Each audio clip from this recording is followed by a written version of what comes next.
Jim Donnan has returned. He's joining us from his house. I'm here at Classic City Eats on Baxter.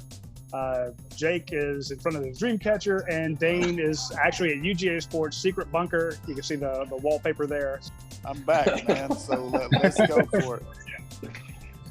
It's good to have you back, Coach. It's good to have you back, no doubt. The other thing that I would like to just put out there, that kind of chaps my ass a little bit, everybody's got their opinion and everything, but I just want to say this about Georgia football as well. They got a new offensive coordinator. They hadn't had a chance for spring practice, and they can't get the system in. That's complete BS from that standpoint. What do you think these coaches were doing from January the 4th to March the 16th? They weren't sitting around playing tiddlywinks with manhole covers.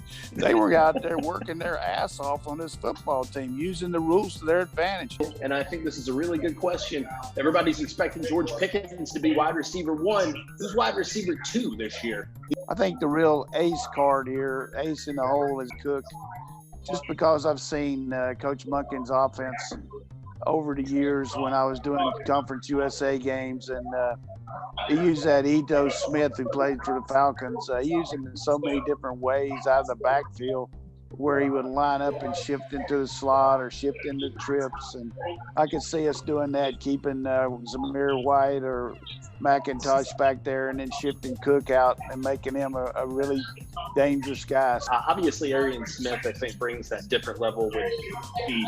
But Roseme's one of those guys that I think can do everything Georgia wants in a receiver. Solid hands, great blocker, a guy who's just going to get out there and out-physical guys. I think that can earn him some big playing time early on when it comes to the freshman. But I do think Demetrius Robertson may be the guy at wide receiver 2 under Todd Monken. I think that's going to be a big boost to Demetrius to have that switch up at OC.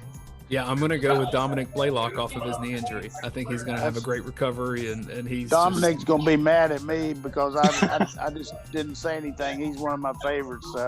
I was just talking about it. I think if his injury's okay, he would be the next guy for sure.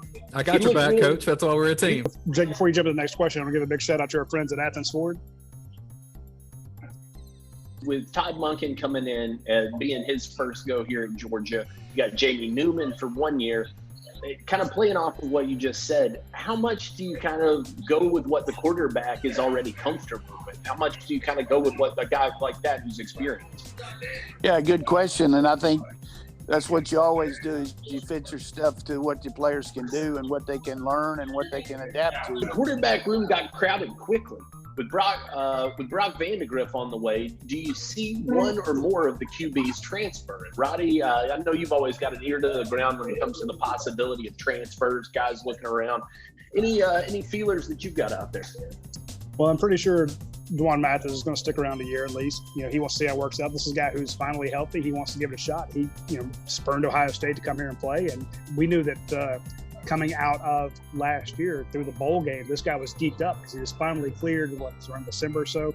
So he was looking forward to spring practice. He's going to show everybody what he could do. You can't worry about competition. If you're doing that, you shouldn't be coming to school here.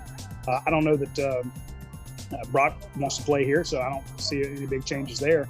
The only place I could see a change coming, Carson Beck just got here. I can't see him doing anything different. And Stetson Bennett is would he want to go somewhere else again? So I just think for a while there, you're just going to have a very, very loaded room. Jake, I'll throw this one at you for recruiting.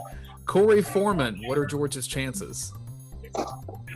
Well, yeah, that's the $1 million question in the 2021 class, isn't it? I get why people want to know. I mean, listen, I said the other day on Twitter, this kid's as convincing of a number one player as I've seen in my time covering this.